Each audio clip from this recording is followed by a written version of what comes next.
Hello and welcome to Audible Anomaly, the podcast where we foster deep and meaningful conversation to help get you through your darkest days. I'm your host, Josh, and in today's episode, we are taking a look at job searching during the pandemic, but also just giving you overall general tips and tricks that we've kind of learned through our plenty of years, job searching and, working and stuff. So it's going to be a pretty good episode here. I feel like we have a lot of good tips. So without further ado, let's get started. Let's check in with my awesome friends here. Kevin, I'm going to throw it to you this week. How was your week? My week was all right. It was a little tiring. A lot of manual labor this week.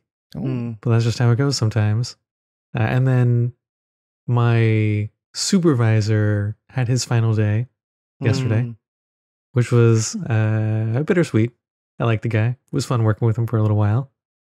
But we also went out to lunch. Bosses paid for that, which is always nice. And I got a bobblehead. Nice. Bobblehead is like the proverbial cherry on top, I think. Sure. We'll go with that. All right. Yeah, that sounds awesome. Yeah, I always love it when, bosses take you out and, buy you food and stuff. It's just always a good time, Yeah. All right. Well, Davey, how was your week? Oh, I had a hell of a week. To suffice it to say, work was really tough, as it always is. In fact, it was so tough that I actually was having breathing issues. I was becoming so anxious and nervous, and work was so hellish that I couldn't breathe. Come Wednesday, I call out. I don't go to work. All culminating in me officially leaving the job Thursday. I quit. The first time I've ever walked out of a place. I've always given places my 2 weeks, but this is just one of those situations that I knew I couldn't, because if I gave them 2 weeks, it was going to be a really, really terrible 2 weeks. And I didn't know anything to the job, so there was no point of me giving 2 weeks more than I had already given them, So the week started out very horrible, but it's ended in almost this kind of bittersweet moment of the relief that washes over your shoulder. So the relief washes off your shoulders of I no longer have to worry about that place, the stresses and the pains and the physical illnesses it was giving me. I no longer have to worry about, but I'm jobless, so I've got to worry about my income and money watching and all that fun stuff, which is, it can be daunting. But I, in a great spirit of this episode, had a job interview 2 days ago. So we'll see. How was your week, Josh? Yeah, my week was very similar. So we knew this week was going to be tough. Wednesday, we come to find out that you were out, and then we got official word that one of our fellow coworkers was also having health issues and such. So she ended up given to the end of the week just to see out the week and stuff. So we're like, okay, well, we're going down, a couple people. Okay, cool. Not really, but So then you call out, and I had Wednesday was honestly so bad because I was kind of in a similar position as you, where I was getting physical manifestations of that stress. For me was my stomach, which even still I'm still kind of fighting with it as well. But for me, I was finding myself you were really, struggling to breathe, and you called me on Wednesday when you told me, hey, I'm not going in today, and you were out of breath. Yeah, I couldn't breathe at all. Yeah. So for me, I was struggling not to puke is what ended up happening, just because I had so much acid buildup and acid reflux kind of symptoms. I mean, at one point during the day, I literally had a drink of water and almost just spewed all over my computer. It was like that bad. So after that, I ended up calling you on Thursday. Just wanted to double check, make sure if you're going in, I was going to call out to kind of give myself a rest day because I figured Friday, we'll have a bittersweet goodbye for our fellow coworker. And from there, Monday is going to be a very tough day onward. So I was kind of just trying to mentally prepare. And then shortly after I call out, I get a phone call from our other coworker saying that she had quit without notice. So this position that had 4 suddenly had 2, and you were already on breaking point. I was already resolved I was already resolved in that mind the moment I woke up that morning that I was leaving the company before she had even called me. Yeah. To let me know that she had left. Yeah. So I then get that phone call that you quit. So now I'm just like, well, I just called out and I'm the only person that's going to be there. So I did a lot of soul searching pretty much that day, the Thursday. And I'm like, you know what? I'm going to play this by ear. I want to at least give them, talk to them, let them know the situation, try and see what we can do. So I ended up going in on Friday, and they were scrambling around. They had an order that they were really pushing and working on for a high profile client. And it was a high volume, so there was a lot of stress there. But walking in and just being at my desk, my superiors kind of saw me and instead of saying hey, how you doing, or really concerned at all, because obviously I was gonna be alone, didn't seem to care and just didn't even look me in the eye, anything. And I thought, you know what, I can sit here, I can try and go through the stresses and go through everything, and have my body kind of literally deteriorate from the inside out, or I make peace with this and leave. And that is also what I ended up doing. Very hard decision, but at the same time, seeing everything that was happening, and I really wasn't left with much of a choice. I mean, I knew my tenure this time around was going to be a little bit shorter because of the data analytics certification. I was hoping that would be my way out. Not how I thought the week was going to go. Absolutely not. To be completely honest. So yeah, in that same boat, I have plenty of savings, which is nice. Hopefully it won't come to the position where I have to use any of that.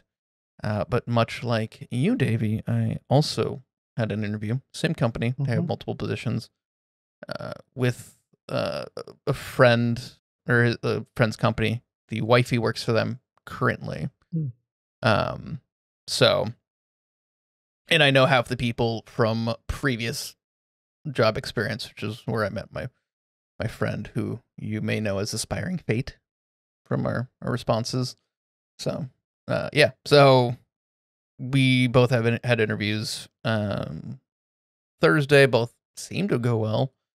They were off yesterday, as of recording this, which was for Juneteenth, which is the day we find ourselves recording this, June 19th. So, yeah, we won't know probably till Monday. Officially maybe next words, but it definitely seemed like they wanted to push us both through the interview process. So, like I said, it's looking beneficial, positive, but I won't hold my breath. Still one of those where I won't be satisfied until I get an official start date or offer. Yeah, really.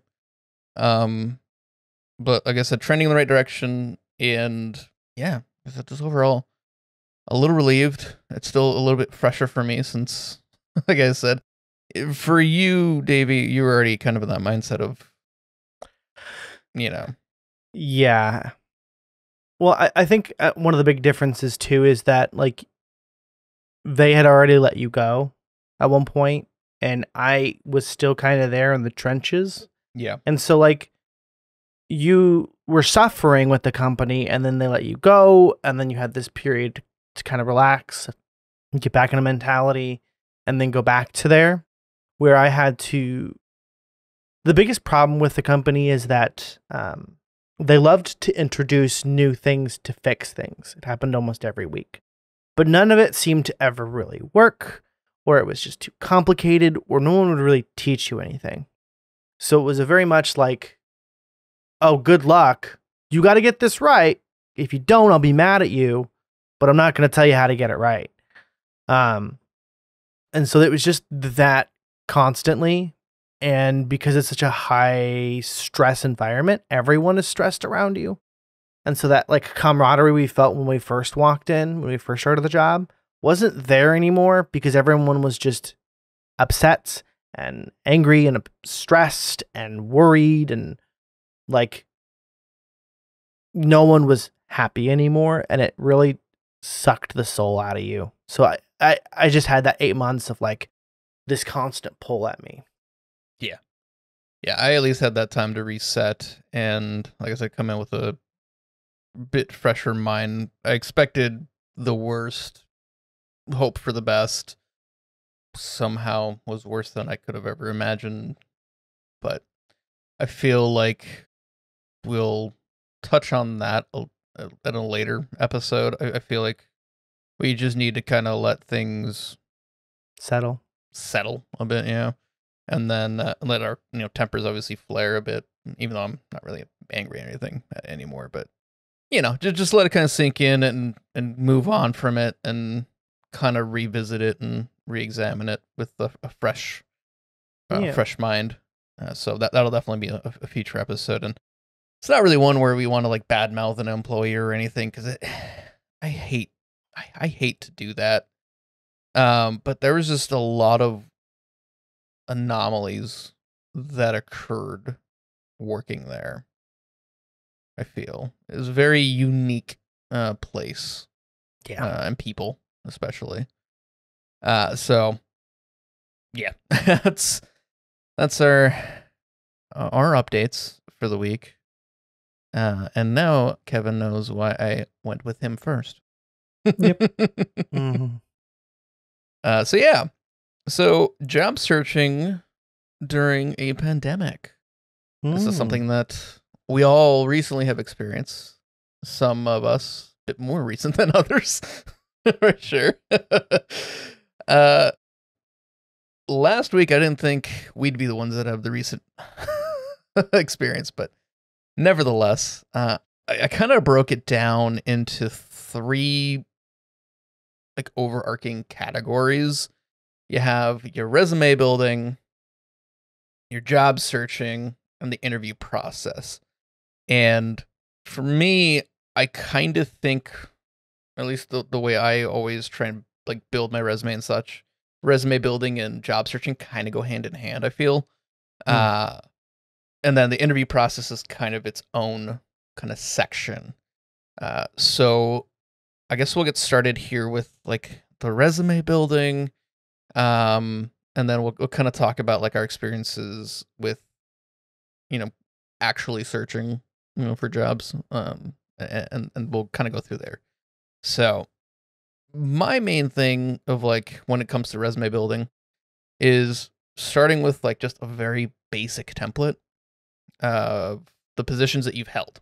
So if you have previous job experience, great, kind of just jot them down. But you can kind of come up with some basic verbiage for like what you did there.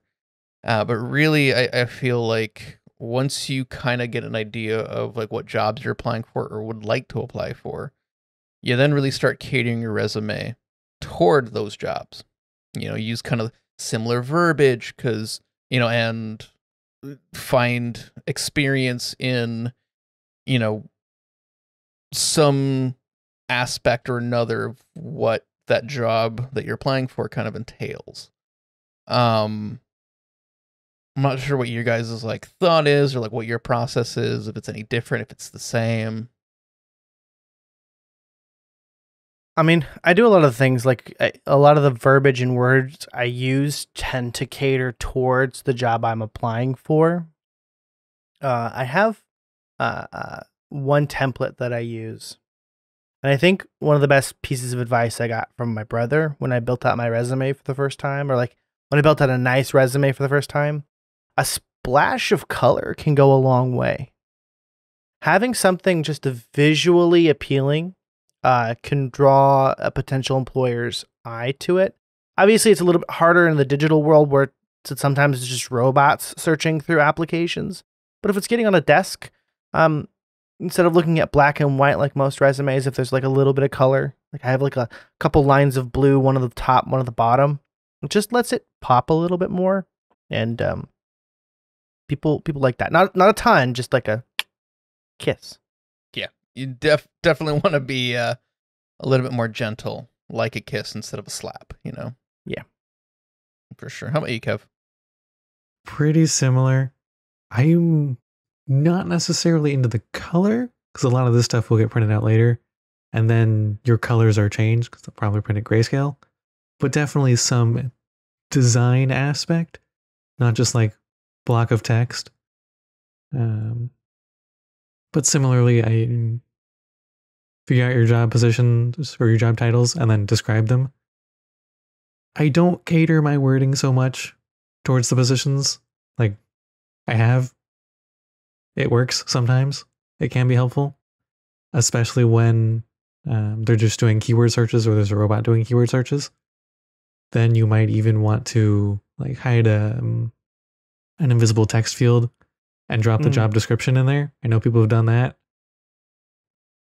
There's a lot of things you can do there. Yeah, I feel like, especially for me, looking at data analytics fields, I feel like it's almost a requirement to do the invisible hidden, because you almost know they're going to automate some sort of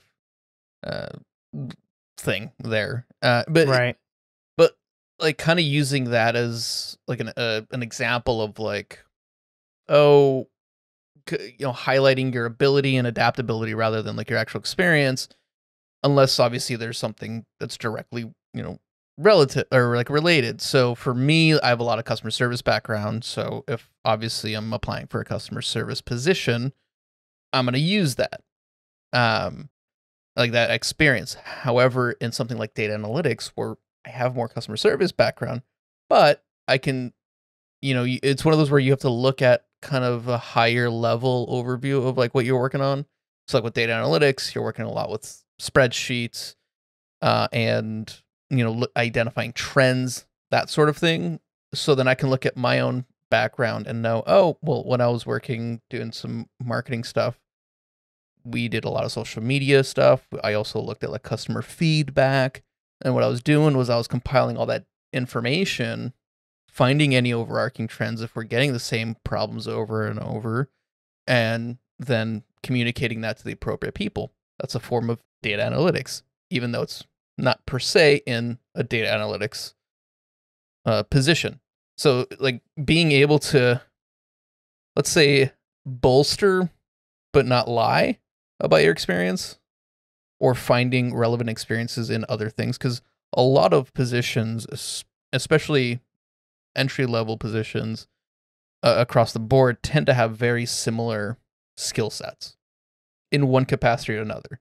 You may need a bit more domain knowledge in one field or another, but for the most part, you're going to see a lot of overlap. So if you've had positions before, you're going to be able to find some way, to really make that relatable to the position that you're applying for.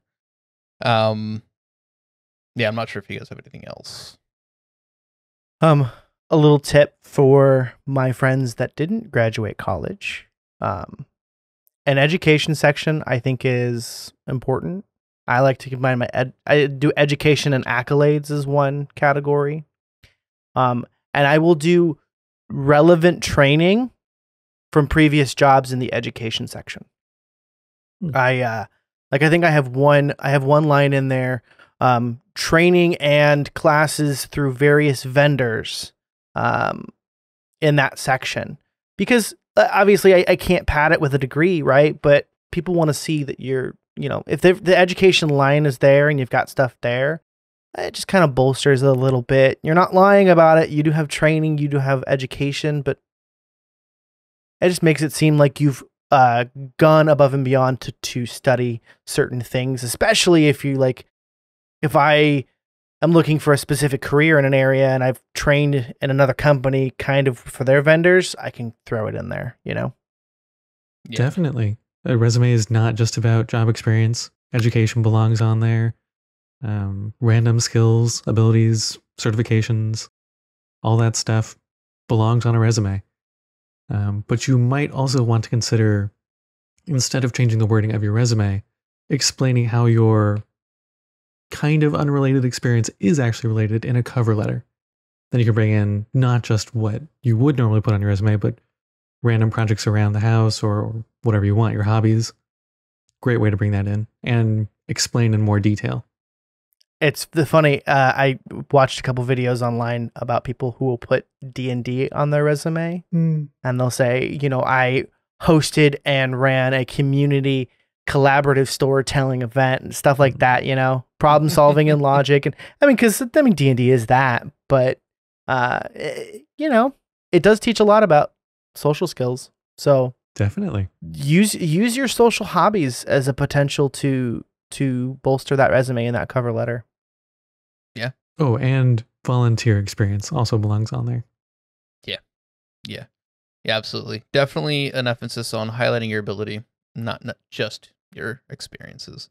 Because at the end of the day, even if maybe you're not the most, let's say, qualified candidate, but if you demonstrate your ability to perform the job better than every other applicant, it's hard to really kind of go against that. So I know a lot of jobs are doing skills tests and stuff like that, but we'll get into that during the interview process section of this.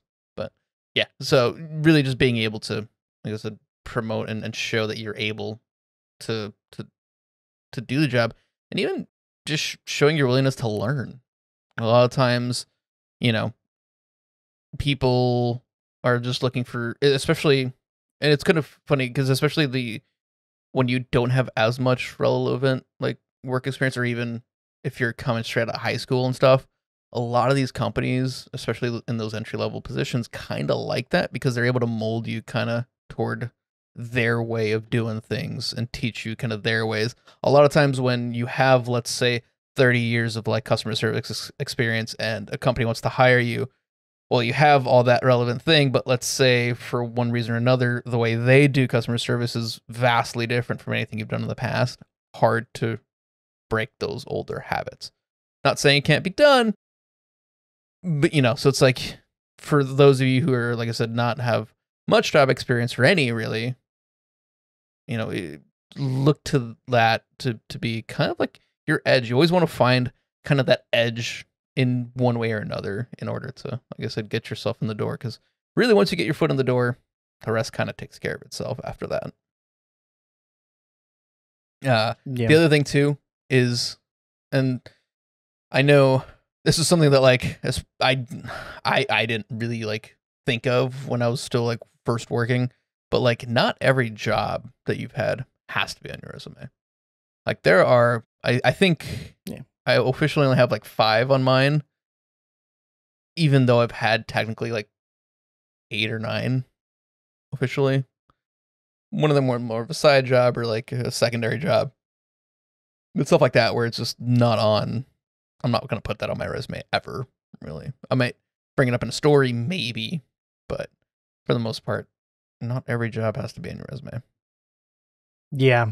Keep those that are the most relevant, and frankly, you're able to adapt to whatever job you're applying to, honestly. Absolutely. I'm in a weird position where I've only had 4 official jobs, so they're all on there. But when I was updating my resume Thursday, I was actually debating whether even to keep one on there. Especially those shorter jobs. Like if I only had a job for 3 months for one reason or another, it may not even really be relevant, because a lot of employers are looking for people who are dedicated and willing to stay with the company for a long time. And sometimes even just putting on there, I worked for this company for 5+ years can already be like kind of well, they worked for 2 companies, both 5+ years. Clearly they're invested in whatever they're doing. Yeah, for sure. There is definitely the job hopper thing that I know a lot of places do worry about. But yeah, it's definitely a good point there. Anything else for resume building before we move on? Yeah. How do you guys feel about multi-page resumes? Nope. Hard one no. page. Interesting. One page. Cover letter, 1 page.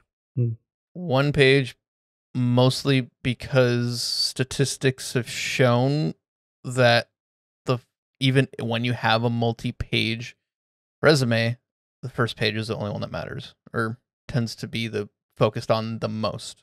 So if you can't get it onto the 1 page, I mean. Also, it matters for interviews, specifically more in-person interviews, because I think that happens more, but it is a matter of a lot of times employers will ask you to bring your resume to the interview. And when they're interviewing you and they're talking and they're obviously multitasking, they're not going to flip through multiple pages. They're going to look down. So let's say you say something relevant about a previous job. They'll look down at the resume and kind of confirm it. But everything just needs to be 1 page so it's easy for them to look at. Generally, I do agree. But I've talked to some people much older than us who are like, yeah, like I've been around in this industry for a long time. And all of these have good stories. So I want to talk about all of these. And it takes like 3 pages just for getting through all the job descriptions. It's like, I get that. Just the main thing is making sure that first page has the most amount of information on it. I think that's a little bit of a different scenario too in general. Because I feel like if you've gotten to the position in your career where you've got 3 pages of stories, I think the relevance is strictly look at all this experience. And it is more of like, this is just specific to this industry. You know, if you're here to learn about a resume, there's a good chance that you don't have 30 years in an industry. Quite possibly. You probably are more on the lines of like, I've had a couple jobs and now I'm kind of looking for something else, especially now that the pandemic's over. And maybe you've left a job for one reason or another because, you know, everything that's going on. But yeah, for most people, stick to 1 page. If you have to absolutely do multiple page, make that first page count. Because that's make the second page count too. Because if it's a bunch of useless stuff, the employer's going to notice. Yeah, you have to really justify a second page. Yeah. Keep it down to 1, but if you absolutely must, it's okay. But shoot for 1. Yeah, I mean, everywhere I've looked, because I'm doing recent certifications, and you get like access to like, at least with the Google certificates, you get access to like their career building tools and such, and like also, recently when I got laid off at Uber, they also gave us job transition stuff. So again, everyone's like 1 page. So yeah, that kind of helped me out, and you know, in getting all my resumes sorted out. So obviously we're not experts, but this was just our experience. Yep. Although, sorry, one more thing. Old school tips for like in-person interviews and delivering your resume in person would be like laminating it. If you want to make jokes. Because then the resumes on top have a chance of sliding off, so it becomes the top of the pile. That's or funny. Like putting it on some nice paper. Feels nice. I think nice paper helps. It you know, even if the interviewer doesn't see it, right? They don't read it. They're gonna see it, right? And like nice paper and a little splash of color. Like if you bring your own resume in, which you should to the interview, you should bring your own copy with your nice paper. You put it in front of them. they're at least going to notice. And, so, your humans' brains kind of trigger some stuff when they see some nice stuff with them and they associate it with the person that gave it to them. Yeah, definitely. I looked over and I am actually staring at my own resume paper that I have.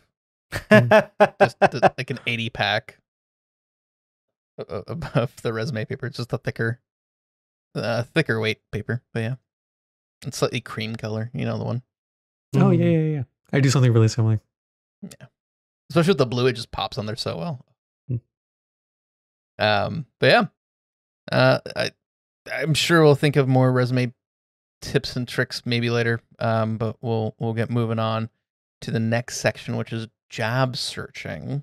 Now we all had various different experiences, especially during the pandemic. Yeah, I don't know who wants to kind of share their story. We'll kind of go around here. I mean, mine's short because I really just jumped from one job to the next. And that second job was this last job. And that was really just kind of thanks to you, where you were like, they're looking to hire someone else. And I was like, oh, okay, let me apply. I was offhandedly looking during the pandemic, but I think my motivation was just to get through it. So I was one of the very lucky few that I feel like had a pretty stable job just throughout the entire thing. I never had to really worry about things. I even had a period where I was not working for 2 months and they were paying me. So I was like in a really good position overall. Yeah, for sure. How about you, Kev? I was looking for a long time. I mean, really, before it all started, I was looking. So it slowed down a whole lot during the pandemic and just general hiring freeze periods. Like there's typically a hiring freeze at the very end of the year. So you can apply for things, but I wouldn't keep your hopes up. Coming back in like early mid-January, great time to apply. I don't know. Yeah, because you get a lot of those fiscal years, and then budgets are reviewed, and majority of people do January to December for their fiscal year. You'll get a lot of major companies that are like March or something or other. Yeah, so that makes sense. Yeah, for me, I was working at the beginning of the pandemic, got laid off during, did have a decent severance package, so I ended up getting officially laid off in June, and then I had enough to get me all the way through October before I really was like, okay, now there's like no more money technically. So I tried saving as much of that as I could, which helps a lot, especially now with you just never know what's gonna happen, right? But I was in a really kind of crappy spot because before the pandemic, I was looking for a second job to help pay for the big wedding. It was going to be tight, but I'd rather just have a little bit of extra degrees of freedom, in the finances to like not have to really like budget like super stringently and like, eat top ramen for a couple months. Not that it was ever gonna be that bad, but it's just one of those where it's like I just wanted a bit. Both me and the wife wanted a little bit more breathing room, so I had just before the pandemic kicked off applied for a lot of those like entry level, very basic jobs. So I get laid off, and I'm kind of shot myself in the foot because those are really the only places that are hiring. But I've already applied and denied, so I couldn't apply again. So I was kind of like, okay, this is weird. So I was then like looking at, okay, what the heck can I like possibly do? So what I was looking for was kind of customer service, ideally with no phone calls, right? I was like, phone calls, I get a little bit of anxiety, but I'm usually okay. But if it's like a high volume call center, no, I'm good, right? So I ended up I ended up applying for a customer service role at the job where we worked. and then got headhunted to do a completely different role there. And then that's how I ended up kind of working there. And then I ended up bringing you in, Davey, and things were great. Sure, there's problems, but there's always problems. But yeah, pandemic kind of hit, and various furloughs, and eventually laid off. Then yeah, so that was kind of the experience that I had. But the one thing I do know is that when the whole thing kind of kicked off, obviously it was a lot harder because no one really knew what the hell's happening, especially March to May/June, when we went to complete shutdown, and there really wasn't like oh hey, this is the date we're coming out of it. It was kind of a, we'll let you know on a week by week basis practically. So we're kind of just all like what's gonna happen.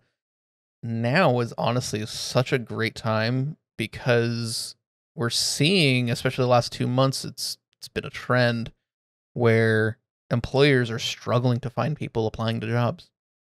Just because a big belief is the federal assistance that is currently happening, where I was making more money being at home on unemployment than I was working at our company. So it's like really no actual incentive to kind of work. And like I said, I don't know if that was just me, but it seems to be a trend where jobs numbers failed miserably what they were expected to targets were. Which is great, honestly, for us. We're looking for jobs because, we have a decent amount of experience and we're able to get in. So, like I said, I'm hoping our current plan works out. But if it doesn't, I'm worried, but also not worried. Yeah, it's I'm in that same boat. It's like, yeah, it'll suck if we don't get it, but at the same time, like, I know we'll be fine. Sure, we might have to dig in a little bit into our savings, but I don't think it'll be as bad as it could have been, frankly. Yeah. The strategic risk is what we're calling it. I'm playing Stratego over here. It is my turn. Such a bad joke. But yeah, so kind of looking into the job search, and kind of getting into those tips. Like I've mentioned, carrying your resume towards something that you want to do, but really, look for something that you wouldn't mind doing, right? And there's always this, especially right now, where we're in a position of like, settling for something that maybe not us particularly in this position, but like if, let's say, this weren't to work out and we end up looking for other jobs, of course you don't really want to settle for something that you're going to quit in like a month, because you're just delaying the inevitable. You're going to be miserable, you're not going to be happy, and it's like it's not necessarily always worth it. I'm a big kind of like fan of like having a plan, and knowing really why you want to join the company. If it's high growth, if it's you're looking for something steady, whatever your motivation is, have kind of a plan and kind of stick to it. I've always been kind of a proponent of like try and give it a year if possible. Things are going to change because they inevitably do, because that is business. It's adapting, right? So at least try and give it a year. By then you'll know if you want to stay there, if you want to move up. You'll understand the company dynamics a lot more.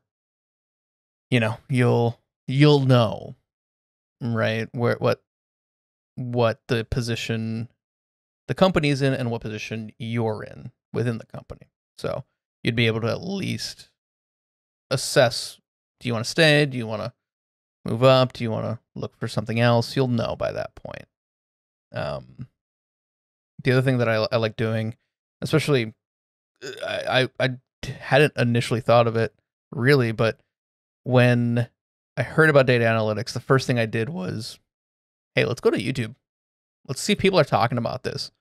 I did not know that there was like 4 or 5 like major channels that are just dedicating themselves to people who are applying to, you know, working in data analytics, or, you know, resource or career coaches, etc., that are working and like giving you pretty decent information just about what the job entails, what, you know, what people look on like their resumes and stuff. You know, one of them is like a hiring manager for like a Fortune 500 company who did, you know, he started not really knowing much about data analytics and kind of just applied. And the only reason he got the first job he did was because he was the only applicant, and then kind of learned it from there and just, you know, did the grind of like studying and learning the position and kind of growing. And then, you know, like I said, he ended up moving up and, you know, fell in love with it. Right. So it's like, if you have a general idea, look for resources, you know, go on the internet. I'm sure you'll find something somewhere. Someone's just talking about it, you know, giving you a better idea of like what the job entails, what the career entails. Same thing with like, you know, choosing a major. People are always talking about those major, you know, about majors and career decisions and stuff. So, you know, just use those resources. Definitely. If you know someone who does that sort of work, just try to talk to them. Or if you know someone who knows someone, just talk to someone. Yeah. Doesn't matter if they're at the same level you are. They have an idea, probably. In that same vein of using resources, don't forget about other resources like LinkedIn and like Glassdoor. So if you have an idea of what you want to do and you're looking at companies that do that thing, like figure out whether that position at that company is right, how they're treated, what they're paid. You know, come in with that knowledge beforehand, especially before an interview, because, you know, they're going to try and get you for the lowest amount that they can, but figure out what that average is for that job pay-wise and whether that fits for you, and make sure that's what you're getting when you go in. Yeah, and the other thing too is like just looking at those reviews and seeing what are people saying about the company too. You know, are they saying, yeah, red flag, stay away, it's a scam, you know, or hey, you know, sure, there's problems, and you can, I mean, every company's gonna have problems. That's literally the nature of business, right? But, you know, being able to see what people are saying and get a general idea of like, are people happy? Are they sad? Is there any information available? You know, kind of just helps you figure out, you know, if that is a place that you want to apply for.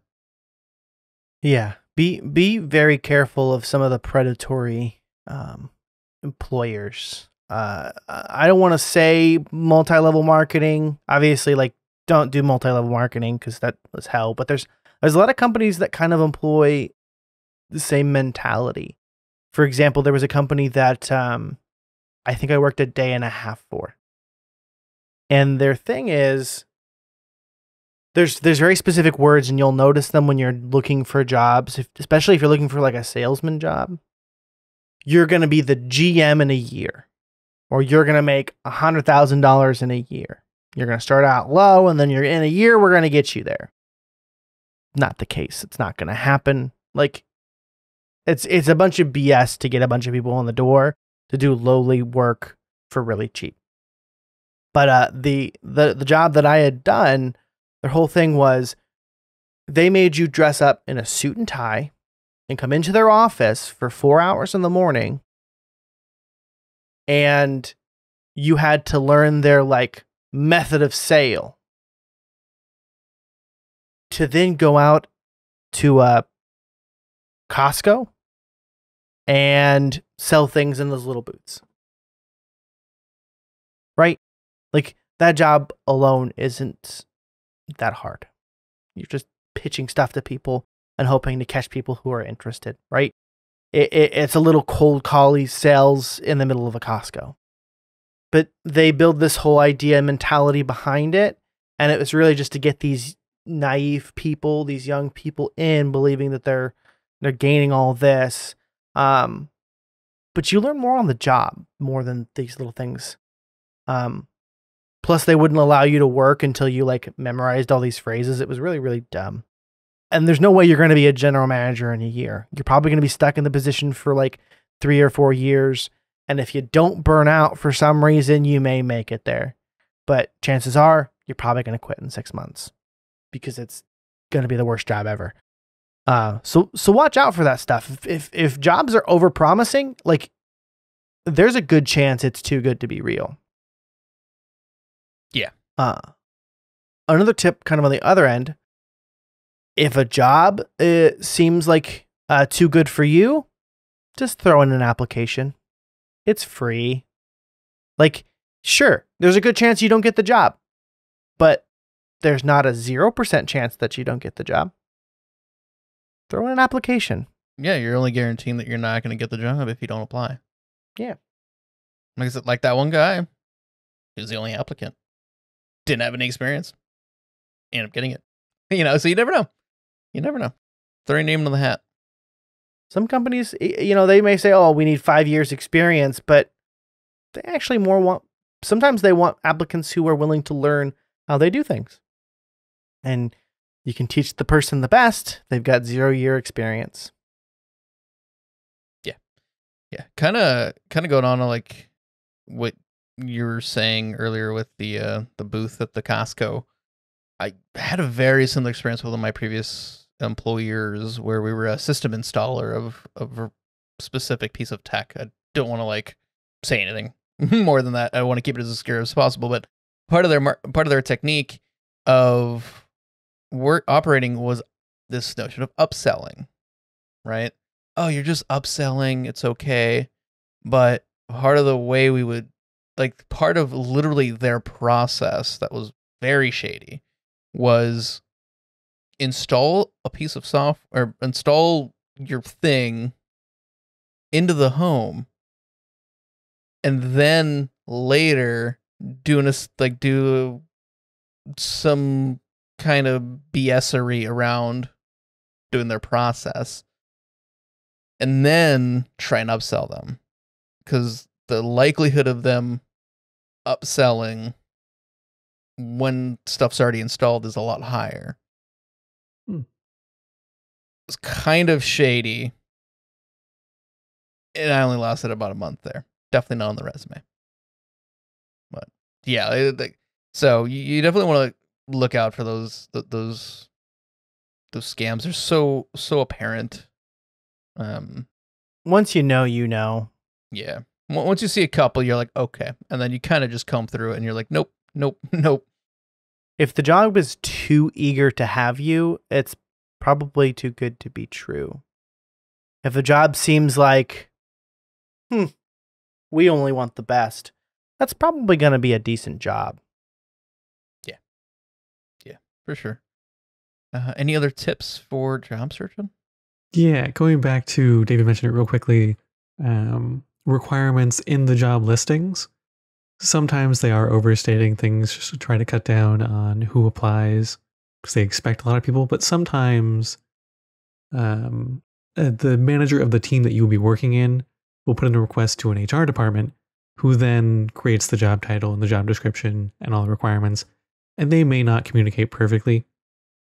So those requirements might not be something that the hiring manager is even looking for.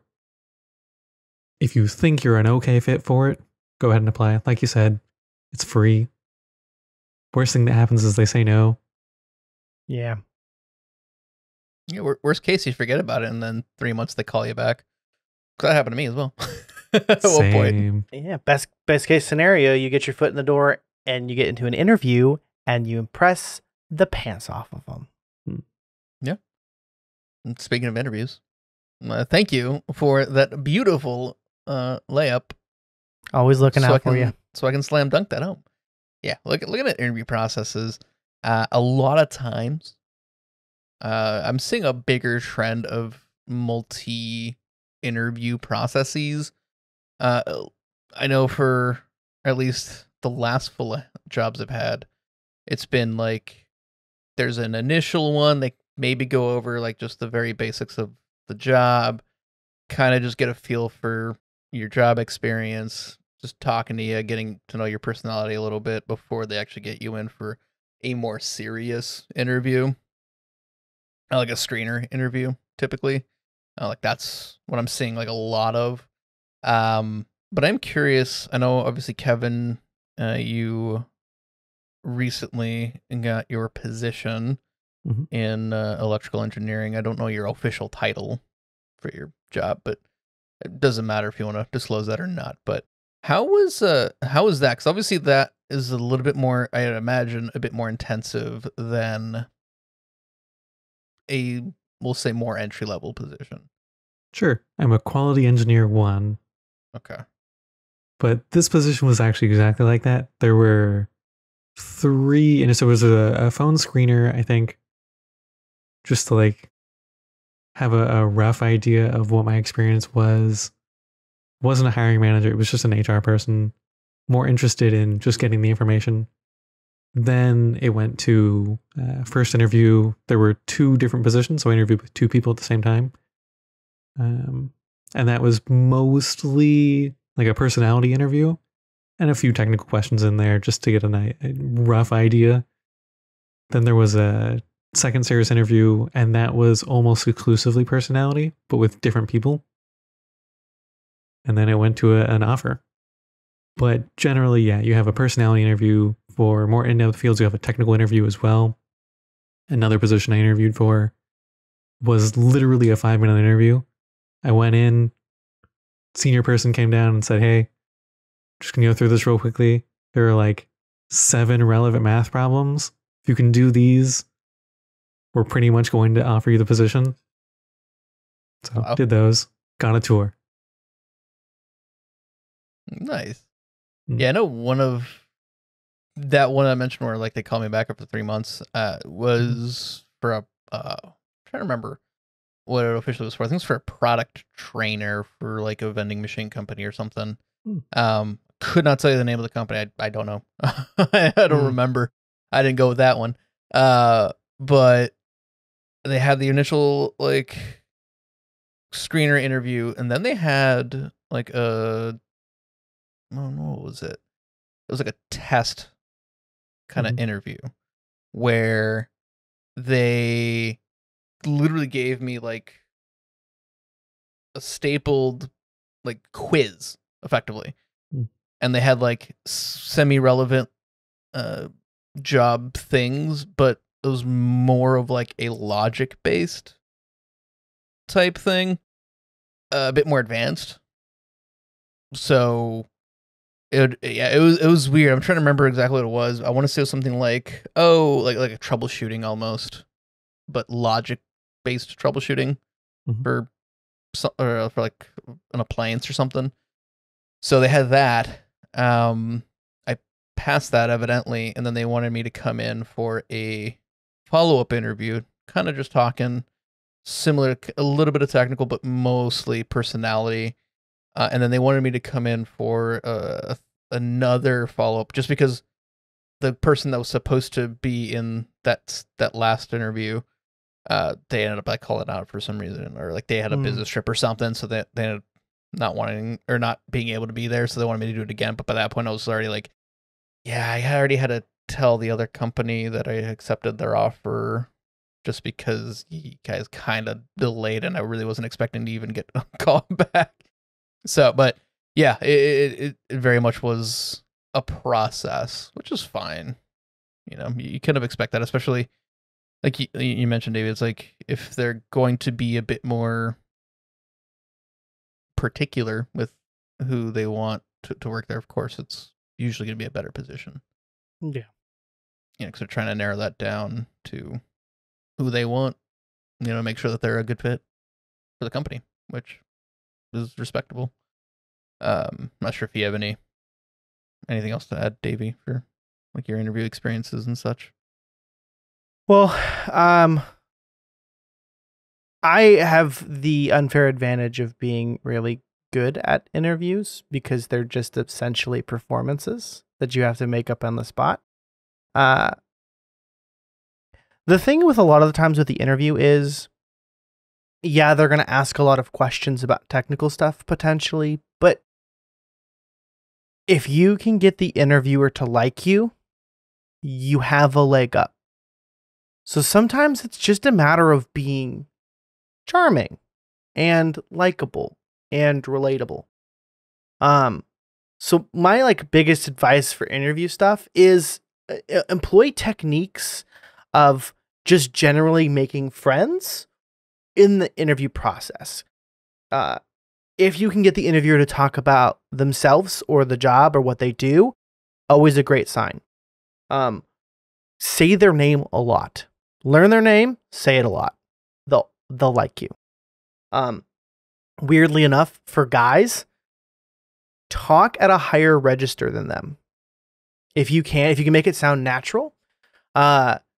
It's a weird psychological thing, especially with men, that if you talk at a higher register, you're more submissive. That means that they get to be more dominant. And generally, people like to be the alpha or the on top or the in control. So it kind of makes them feel like they're in control a little bit more and that you're willing to do things for that. Like you're willing to be moldable and malleable and generally more submissive, even if you're not, you know, but it's a way to get people to kind of like you and on your side. And, yeah, like example for the recent interview, I had a moment where we weren't really talking about the interview anymore. We were talking about video games for a second, you know, and it was just kind of like this. I had this little moment with the interviewer. We joked, we had some fun, and you could tell that his mood overall after that, like, lightened up. He seemed just more happy to be on the phone with me. So just be likable. Yeah, that's exactly why we're friends. No, but to be honest, I tend to do that higher register thing just naturally. Don't know why. I just something that I've always done because I for the most part I do have not a deep voice. I mean, I'm not Kevin over here with like the put me to sleep baritones voice. Yeah. But yeah, I tend to always just talk naturally in like a bit higher register than usual or than my actual voice is. Why? I don't know. It's just something that I've always done. And I guess people generally like me. I don't know. But no, like having those moments of levity and especially if you can get them to laugh. Oh yeah, it's always just going to be a better time and definitely mirroring kind of their tone and stuff. Because you know if they're going to be a bit more laid back, you can be a little bit more laid back. Of course, you still got to be professional, but you know you can kind of just brighten it up and just make them feel. Like I said, like you mentioned, just make sure that they're enjoying that conversation. You know? If you are in person, always make eye contact. Don't be creepy about it, but like always have eye contact as much as possible. And if you mirror their like position, so if they're sitting there across their arms, mirror it. That helps. Yeah. You got anything, Kev? Yeah. It's been a really long time since I've seen it, but I did read a statistic years ago that said you're more likely to get the position if you are a better personality fit. Like companies would rather have two people who don't do the job all that well, but fit well into the team or into the company than someone who's great at the job, but it's just an asshole.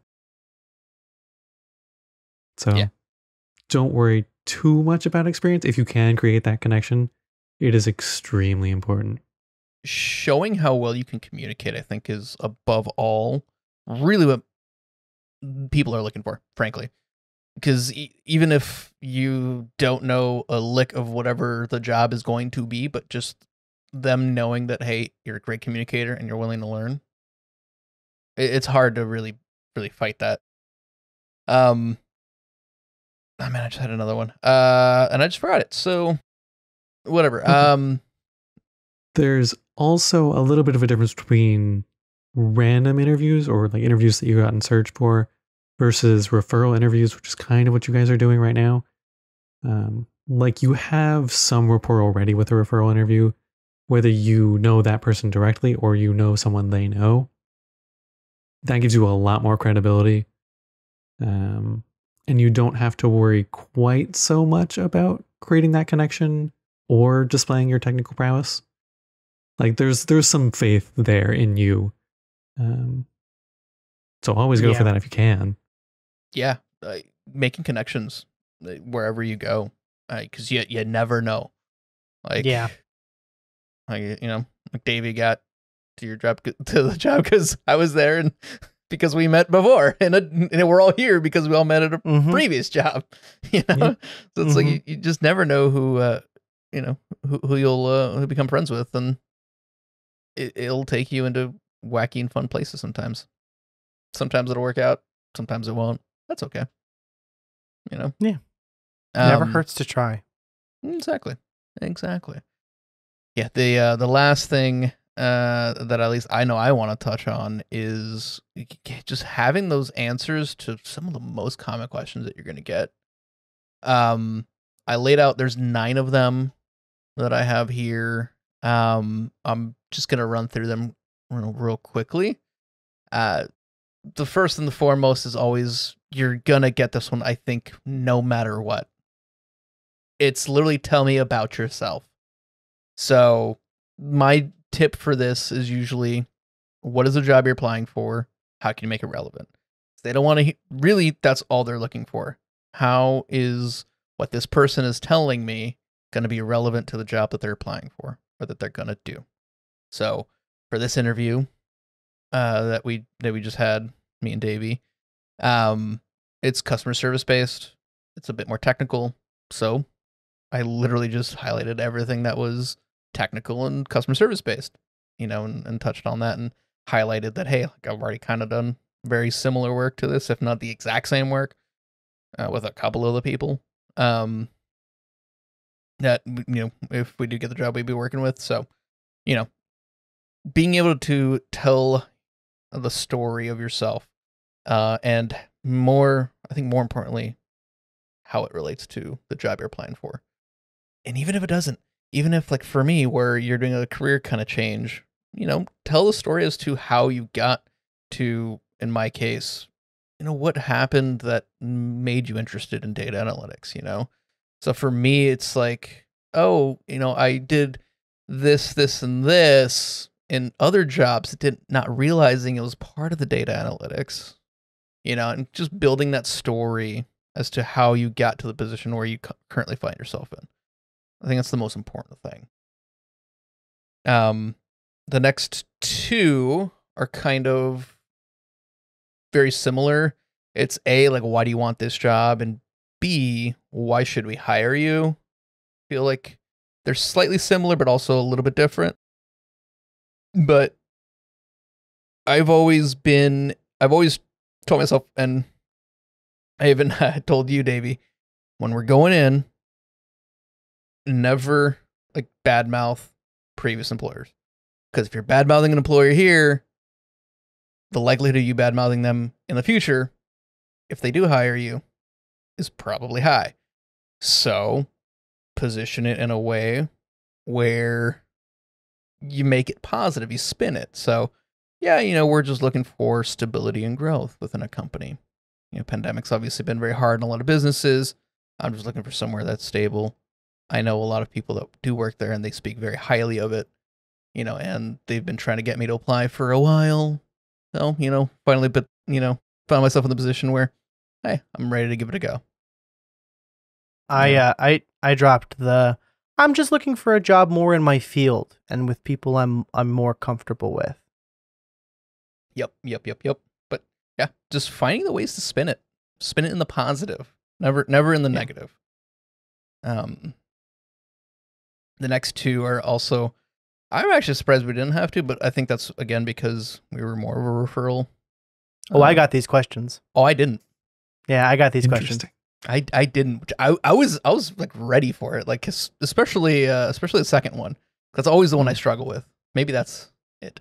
But what is your greatest strength? What is your greatest weakness? again, find a way to spin it for the positive. I'm not sure what your answers are for either. My answer's the same for both, actually. Oh, do tell. My greatest strength is my drive and ability to understand and learn. But my greatest weakness is I get hyper fixated when I don't know something. I gotta know it. That's fair. That's fair. For me, my greatest strength is, or at least the one I always use, is of a great memory, and I'm a quick study. I learn things very quickly.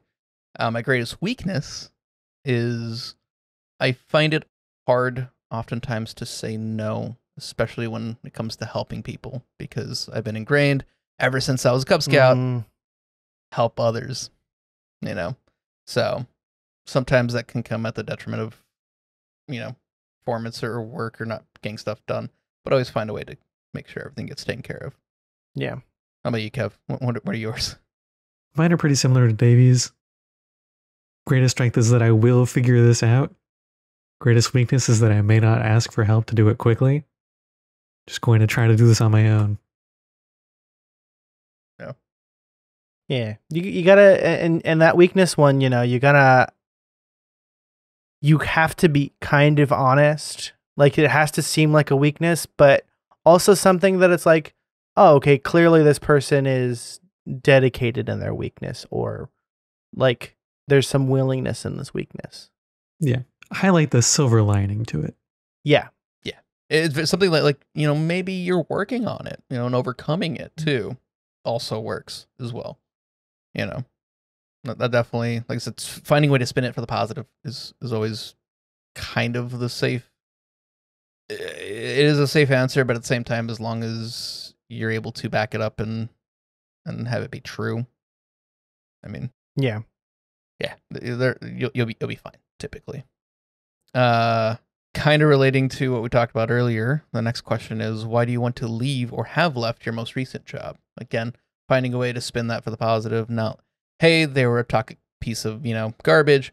Rather, oh, you know, just looking for something a bit more stable, a bit more growth, like you said, Davey, something in my field with people I enjoy, etc. You know, just finding a way to spin that. And honestly, growth is like almost the most, I think, set answer for that one, probably, because so many people promise it but not always deliver on it. But you know, yeah. The next one is a good one I've seen quite a bit, is how do you handle stress and pressure? So, you know, what techniques do you use? Like I've mentioned the sigh, the physiological sigh, as a way to like calm down and like de-stress.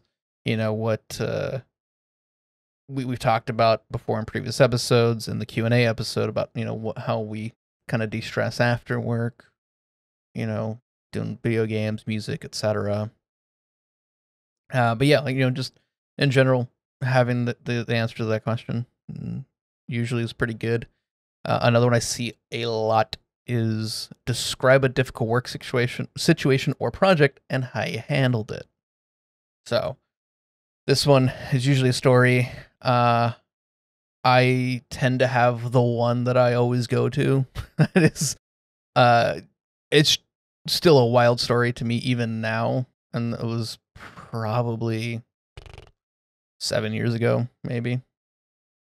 But it's still one of my favorites to go on. It's just a brief kind of overview. There's a really upset customer, didn't understand the software. On the phone, told me he wanted to come down to our office and throw our scanner through the window. And then I proceeded to talk with him for about 2.5 hours.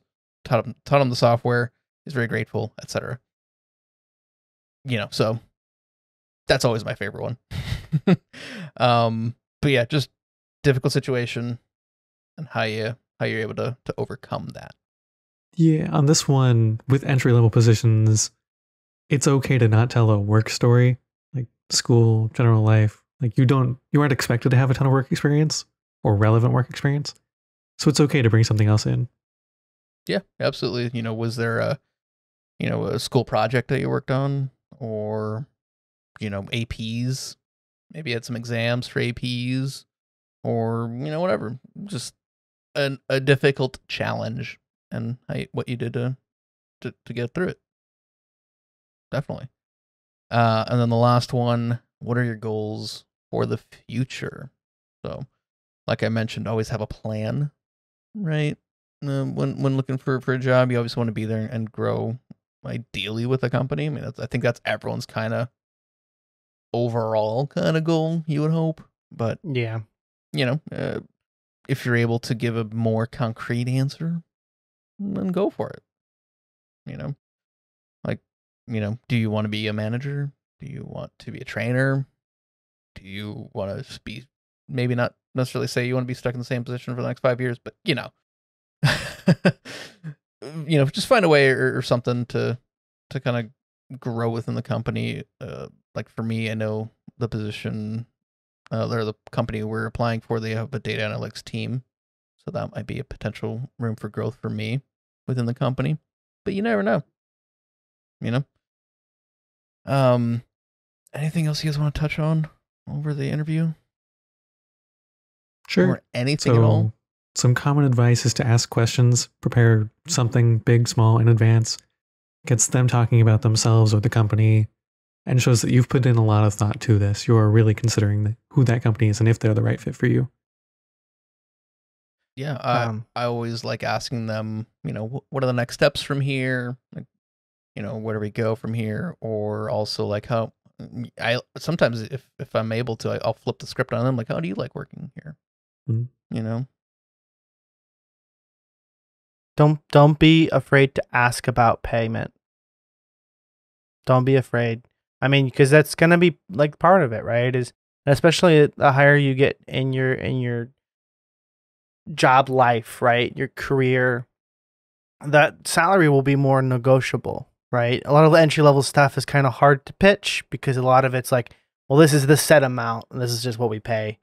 But as you get up, don't be afraid to ask, hey, what is the current going rate, right? Ask them, make them pitch the amount, and then you can negotiate a salary from there. Because a lot of jobs will try and ask you first, or try and get you to pitch it first, because they're hoping that they can pay you at a lower rate if you mention a lower rate. So do the research of what the average salary is for that position if you're able to. And then if they do want to like push it on you, you can say, oh, okay, well, the average is this. I think I deserve a little bit more because of XYZ. And then they can give them some highlights of either previous experience or ability or stuff that you've kind of, had that can justify that. Worst case, again, they'll say no, and they'll, you'll go back and forth. Yeah. Negotiate. Yep. All right, anything else at all for job searching and job tips and all that stuff? Don't be nervous. Be nervous, but don't be nervous. You got this, kid. I believe in you. You got moxie. Thanks, You got moxie, kid. You got moxie. I love it. Imagine them in their underwear. All of them. Ooh. Yeah, that's pretty much gonna wrap up this episode, only because of the shenanigans of this week. I didn't get any audience responses, and as it is, we're already running a little longer than normal, so didn't feel like it, but that's always a good thing, I think. Right? Yeah, you just have a good conversation, and then you look over and it's been 5 hours, and you're like, oh, okay, well, that's a multi-part. No, yeah, so nothing this week for, like I said, audience responses, but hopefully, especially now that I have a little bit more time, hopefully a bit more motivation and capability, I'll try and reach out on the socials, post some stuff. You can find us at Audible Anomaly on social media. And if you have any questions or suggestions for future episodes, feel free to hit us up via email, audibleanomaly@gmail.com. We love hearing from y'all. Yeah, so before we head out here, what are you guys working on? Give me them plugs. Well, you can find me at twitch.tv/DPRLtron. I stream there quite frequently. I probably will be streaming there a lot more. So come visit me. It's now technically my only job. So come have fun, hang out with me while I don't work. Woohoo! You can find me at Bromium404 on YouTube. Hopefully I'll be streaming more. And yeah, Bromium wherever you get your social media. And Kevin. And you can catch me on the flip side.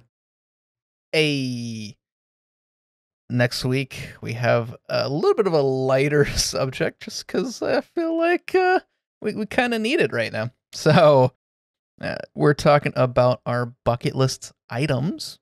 So that should be exciting. And we'll also look at some common ones that we see online and kind of react to those. And hopefully we'll get some audience responses for that as well. So I look forward to seeing you then. But until then, we have been Audible Anomaly. Words hard. Episode ending. Bye!